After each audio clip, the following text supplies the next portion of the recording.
大家好，我是萨姐。今天我们来做日式轻乳酪蛋糕。轻乳酪蛋糕做法并不难，关键就是要控制好蛋白打发的状态和温度，才能做出不塌陷、不开裂、组织细腻的轻乳酪蛋糕。轻乳酪蛋糕不像戚风蛋糕，它在烤制的过程中会轻微的膨胀，取出脱模后也稍有回落。用专门做轻乳酪蛋糕的模具，椭圆形，高度大约为 5.5 公分。如果大家用6寸圆模的话，配方在我这个基础上乘以 1.2 即可。垫上烘焙纸，在模具四周用融化的黄油竖着刷一圈，方便脱模，而且蛋糕四周比较平整。四周垫油纸有个小缺点，就是脱模之后会有点不平整。今天用的鸡蛋个头比较大，大约70克左右。如果你手头的鸡蛋没那么大，就直接根据配方来，分离蛋白和蛋黄。把奶油奶酪小火隔水加热，慢慢搅拌变软，直到奶油奶酪变得特别的顺滑。倒入黄油融化，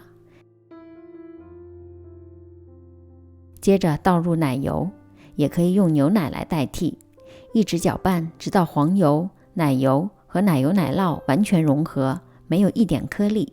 离开火放凉，等放凉之后，分别倒入蛋黄，搅拌均匀。这时就可以筛入面粉。轻乳酪蛋糕有很细腻和绵密的口感，面粉的用量其实很少。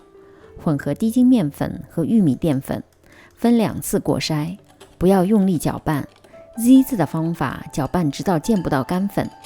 这时的蛋黄糊应该是比较快的流动状态。放入冰箱里冷藏一会儿。先预热烤箱到130度，在蛋白里倒入少量的柠檬汁，也可以用白醋或者塔塔粉来代替。有些人好像比较抗拒塔塔粉，其实对于新手来说，塔塔粉可以比柠檬汁或者白醋让蛋白霜更加的稳定。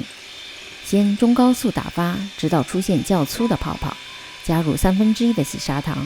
今天我们要打发到湿性发泡，就是大弯钩状。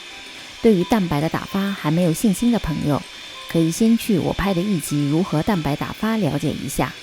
继续中高速打发，直到蛋白开始出现细泡，再加入1/3，转中速打发。这时的蛋白霜开始出现明显的纹路，看看状态，蛋白霜还是软塌塌的。加入剩余的糖，低速打发，直到大弯钩状出现。蛋白打发不熟练的朋友们，不妨不时地提起搅拌头观察状态，以免打过了。蛋黄糊里加入1/3的蛋白霜，用翻拌的方法由下至上的翻搅，等见不到一丝蛋白霜了，直接倒入剩余的蛋白霜里，用同样的方法继续的搅拌。整个过程要快而轻，这样蛋白就不容易消泡，而且蛋糕糊应该看起来好像绸缎一样顺滑，没有小颗粒。倒入模具里，大约8分满，千万别装得太满，否则蛋糕会在后期膨胀过度，导致开裂和塌陷。轻震几下，去除蛋糕糊里的小气泡，让表面更平整。放在一个大一点的烤盘里，倒入多一点的冷水，没过模具3公分左右。如果用活底膜的话，就一定要锡纸包裹好，以免进水。放入烤箱的下层，130度烤制60分钟。用水浴法低温烤制，才能保证蛋糕不会快速的膨胀，表面也不容易开裂。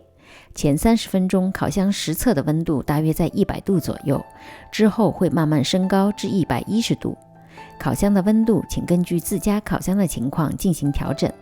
烤了1个小时之后，高度已经定型，调至150度，烤10分钟上色即可出炉。